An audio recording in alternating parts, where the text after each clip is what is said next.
Bueno, en buena medida, la agenda política, periodística, la agenda de la semana pasada, después de las 21:10, 21:15 del jueves pasado, cambió drásticamente en la Argentina. A partir de este hecho en el cual una persona intentó dispararle a Cristina Fernández de Kirchner a pocos metros de la puerta del edificio donde tiene su departamento en Recoleta.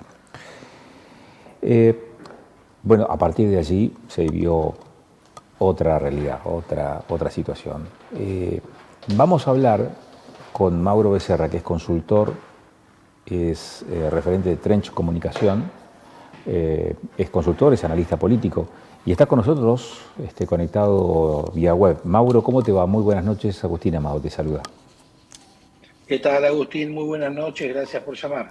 No, por favor, gracias por esta gentileza de darnos unos minutos para intentar comprender lo que está pasando en la Argentina. Después del jueves pasaron varias cosas, no solamente el feriado del viernes, también la profundización de las tensiones políticas, de las diferencias políticas en la Argentina, al punto tal de que uno puede decir, bueno, ¿cómo se plantea la convivencia en un país tan fuertemente tensionado por las convicciones de uno y otro sector, Mauro?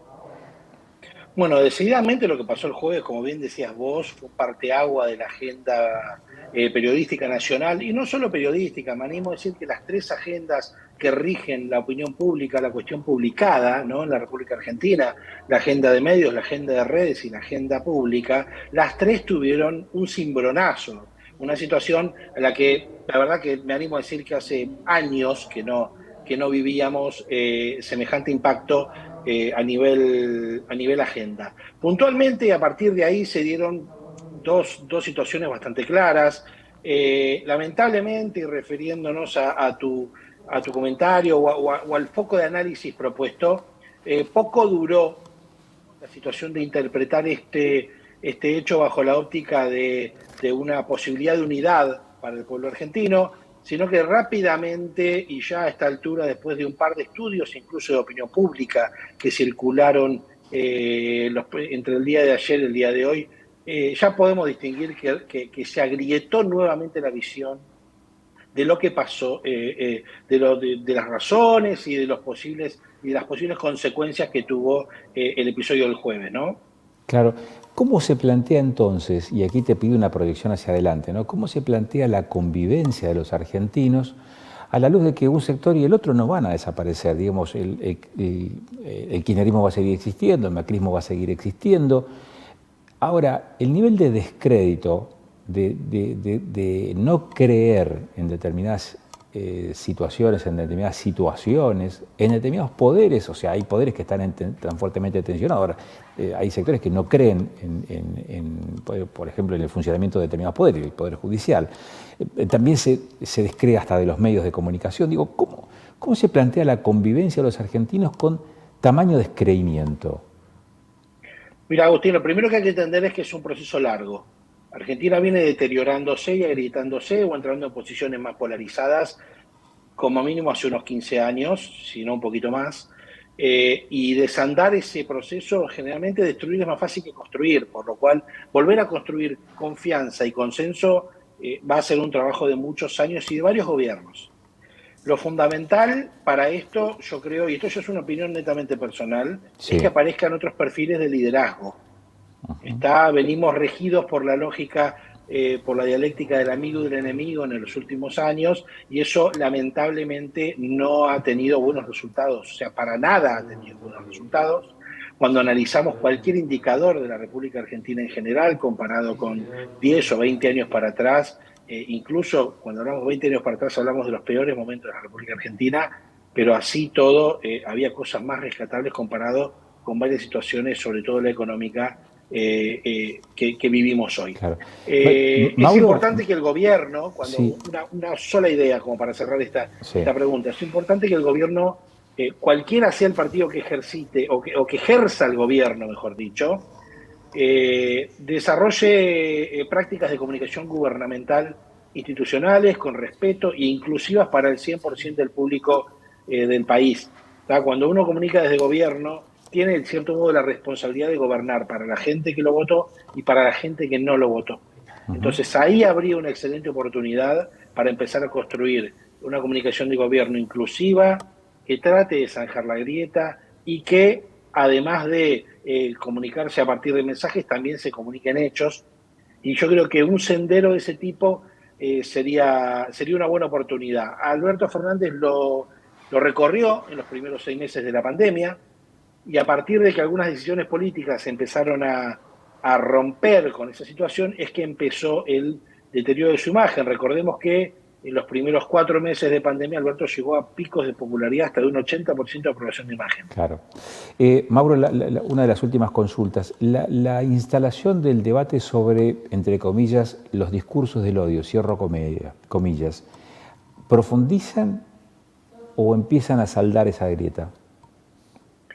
No, yo creo que lamentablemente caen en la grieta, ¿no? La definición de discurso de odio.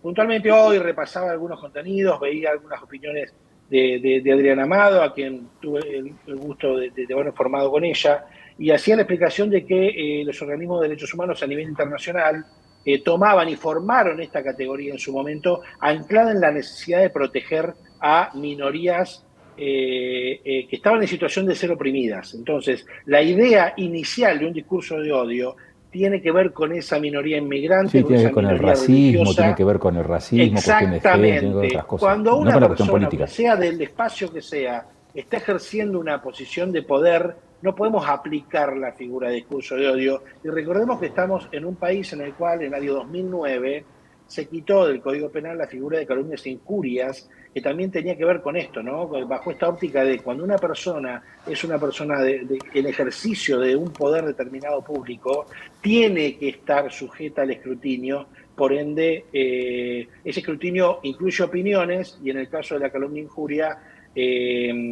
para facilitar ese escrutinio público de un funcionario, se quitó esta idea de que podía haber un delito contra el honor, que durante muchos años fue traba del ejercicio periodístico. Mauro, ha sido un gusto charlar contigo. Muchísimas gracias por estos minutos que nos dispensaste de tu tiempo. Por favor, Agustín, gracias a ustedes y a toda tu audiencia. Bueno, muy amable, que termines bien el día. Mauro Becerra es consultor de Trench Comunicación. Hablamos con él sobre esta profundización de la grieta, los discursos del odio, también hablamos recién, obviamente, de este atentado a Cristina Fernández de Kirchner de la semana pasada, que, como bien decía Mauro, viró la agenda política, la agenda pública, la agenda publicada, es decir, la agenda que publicaron los medios, la agenda periodística. El tema sigue dando que hablar y nos va a seguir a nosotros también ocupando en el resto de los días, porque esto no termina aquí. Hay un proceso que está en curso, que es el proceso judicial, que es el que de alguna manera generó una suerte de emergente también en las últimas semanas, que eso no tiene el tiempo de la política, tiene el tiempo de la justicia, y probablemente hasta fin de año no tengamos una definición, una primera definición de ese tema, que seguramente va a generar otros remesones más también en el ámbito político. Y claro, estamos en un momento en donde esas tensiones se visualizan de la manera más visceral. El punto es generar los acuerdos necesarios como para que la convivencia adscriba a otros parámetros de concordia, de convivencia, de civilidad en la Argentina. El tema que nos ocupa a continuación, en estos minutos que quedan de panorama, está relacionado con otro de las cuestiones que en las últimas jornadas también nos ha generado una luz de alerta, y es el ajuste a la discapacidad, el ajuste a los discapacitados, el ajuste por el cual los terapeutas, los profesionales que asisten a las personas que tienen capacidades distintas, diferentes y que necesitan algún tipo de estímulo en algún sentido o en otro, algún acompañamiento, alguna atención terapéutica singular, puedan apelar a esos profesionales de la salud en busca de esa apoyatura necesaria para poder realizarse, terminar insertándose en la sociedad, ganar en calidad de vida también, en confort y en realización, en la posibilidad de vincularse con con la sociedad. Ayer hubo una manifestación nuevamente de personas con discapacidad y también de los profesionales que atienden a las personas con discapacidad y a sus familias. ¿Por qué esto? Bueno, porque el programa nacional que cubre los honorarios de esos profesionales y que está a cargo del Estado Nacional, por alguna razón se discontinuó. Es un programa que se implementa de forma mediada a través de las obras sociales. Las obras sociales son en todo caso el ente al cual los profesionales facturan y a donde las familias apelan para lograr la cobertura de algún terapista para aquel integrante de ese núcleo familiar que necesita esa apoyatura de terapistas.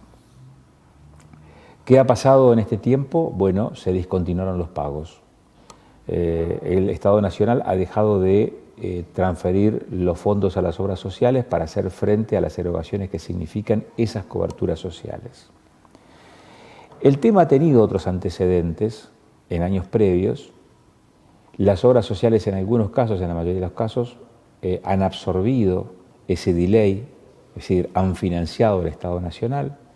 En otros casos han cubierto esa prestación que el Estado Nacional por alguna razón discontinuó, pero esta vez esa situación no se repite. Es decir, lo que se está planteando aquí es que no hay recursos, no hay presupuestos para atender a las personas con discapacidad. ¿Y cuál es la lectura? Bueno, que es parte del ajuste. La necesidad que tiene el Estado de recortar sus propias erogaciones hace que empecemos a observar este tipo de circunstancias.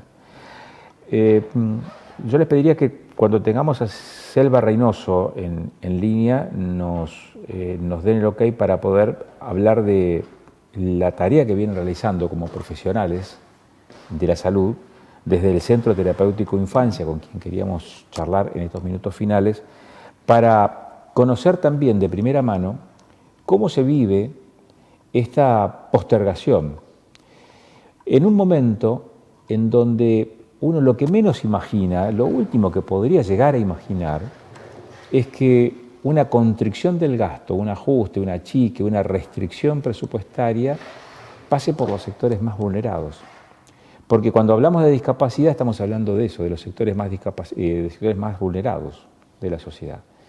Y esos son los primeros que aparecen en este escenario reclamando por esa falta de cobertura, por esa falta de contención, por esa falta de recursos que tiene a las familias signadas por esto, signadas por la imposibilidad de afrontar un costo que en muchos casos supera holgadamente la capacidad que tienen de pago, porque no necesitan quizás un terapeuta. Por ejemplo, algunas patologías, algunos cuadros particulares, el trastorno del espectro autista, por ejemplo. Hoy a la mañana hablábamos en la radio con una mamá y nos relataba que necesita 5 terapeutas para su hija de 8 años, entre estimulación, por un lado, acompañamiento terapéutico, fisioterapia, es decir, varias cuestiones que tienen que ver.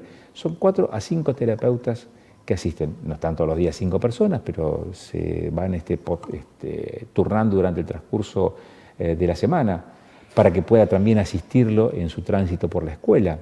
A veces necesitan durante esas 4 horas que están en la escuela un asistente terapéutico o una asistente terapéutica, digamos, una persona que asista a esa persona porque tiene algunos requerimientos que le son propios y que son distintos al resto de la población que convive con esa persona o con esa personita en el mismo curso. Bueno, algunos costos, por ejemplo, para esas familias, lo que nos relataba Marlene de la mañana, implica un desembolso por terapista de 50.000 pesos al mes. 5 terapistas. Imposible para esa familia afrontar, digamos, esa erogación. Imposible afrontar esa erogación. Y esto empezarlo a multiplicar por la cantidad de personas, la cantidad de familias que en su círculo más íntimo requieren de una asistencia de estas características. Bueno, eso es lo que no está ocurriendo por estas horas. Hace una semana y quizás un poco más que las personas con discapacidad, sus familias y los profesionales que asisten a las personas con discapacidad no tienen esa contención presupuestaria como para atender esta circunstancia. Está con nosotros Selva Reynoso. Selva, ¿cómo te va? Muy buenas noches. Agustín Amado te saluda. Buenas noches, Agustín. Bueno, muchas gracias por estar siempre atento a todas las alternativas que van surgiendo con nuestra problemática. ¿Es un problema de ajuste esto o se ha motivado en el ajuste? ¿Cómo, perdón? ¿Es una situación que se da producto del ajuste presupuestario? Sí, aunque desde Nación dicen que no hay ajuste, sí, realmente sí, hay un ajuste bastante severo en discapacidad, que lo venimos padeciendo ya hace tiempo, pero bueno, en este último mes se hizo muy evidente, se hizo muy visible, muy contundente, porque no hemos recibido todavía, a estos días de septiembre, nuestros pagos correspondientes al mes de mayo, que fueron facturados en junio. Acá hay dos problemas. Uno es el del trabajo no reconocido y por lo tanto no pagado, que es el de los profesionales terapéuticos. Y el otro es la necesidad de asistencia que tienen las personas con discapacidad. Exacto, que es gravísima también. Es muy grave y además está en danzas y pronto a ser firmado el famoso DNU, el borrador del DNU que estuvo circulando, por el cual se informa que desaparecería el Fondo Solidario de Discapacidad a cargo de la... ¿Y eso qué significaría, Selva? ¿Que el Estado Nacional, o sea, que desaparecen las obras sociales del medio? Claro, las obras sociales van a seguir con lo suyo, digamos, no van a cubrir estas prestaciones y que el Estado pagaría las prestaciones, pero si hoy no está pagando y no está girando los fondos, imagínate si solo dependen de ellos y las obras sociales no van a recuperar lo que van a pagar. ¿Por qué la intermediación de las obras sociales es un aspecto positivo en todo caso del esquema actual? Porque ellas se hacen cargo de cubrir estas prestaciones y después recuperan del Fondo Solidario. Ahora, una vez que esto salga, si sale, y solo va a depender del Tesoro Nacional, va a ser un problema porque va a estar a cargo de la ANDIS, que es la Agencia Nacional de Discapacidad, y calculamos que pasarían todos o la mayoría de las personas con discapacidad al programa Incluir Salud, que no es una obra social, es un sistema de pensiones graciables no contributivas. Es un problema porque en definitiva la persona con discapacidad o va a tener que abonar en su bolsillo todas las terapias y todos los insumos que necesite, o va a depender de que la obra social elija, no sé, contándole las costillas o con cuentagotas y con lupa, a quién le va a cubrir las cosas. Sí. Porque no va a recuperar de Nación. No es que la obra social no lo va a cubrir. Le va a costar cubrir y va a pensar a quién cubrir porque no lo va a poder recuperar. Sí. Es un fondo que se pierde, digamos, para ellos. Selva, entonces, seguimos atentos a cómo evolucione esta temática, nos mantenemos en contacto, te agradezco la gentileza de estos minutos que nos has dado. Mira, te cuento que recién terminó la asamblea una asamblea que se hizo por Zoom, con los prestadores de salud, representantes de cada centro terapéutico de la zona del Alto Valle, y lo que se decidió es continuar con las medidas de fuerza, las obras sociales que adeudan el mes de junio, mayo y junio, y mañana se va a hacer una permanencia, y por eso convocamos, mira, te doy la primicia porque recién se decía, una permanencia en la Superintendencia de Servicios de Salud, desde las 9 de la mañana, porque mañana desde esa hora sesiona la Comisión de Discapacidad del Congreso Nacional. Esta misma permanencia se va a replicar en Plaza de Mayo, con la gente que está convocada hace casi 10 días, y nosotros vamos a hacer lo mismo hasta que termine esta sesión, y estamos convocando a terapeutas, transportistas y familias de personas con discapacidad, como hemos hecho todos estos días. Claro, ahora sí, muchísimas gracias por estos minutos, Selva. Gracias a vos. Hasta luego. Selva Reynoso, la coordinadora del Centro Terapéutico Infancia. Mañana a las 9, la concentración de terapistas, de transportistas, de familias, de personas con discapacidad frente a la Superintendencia de Servicios de Salud, en coincidencia con el tratamiento en el Congreso de la Nación de esta temática. Mañana se reúne la Comisión de Discapacidad en la Cámara de Diputados. El tema está más vigente que nunca.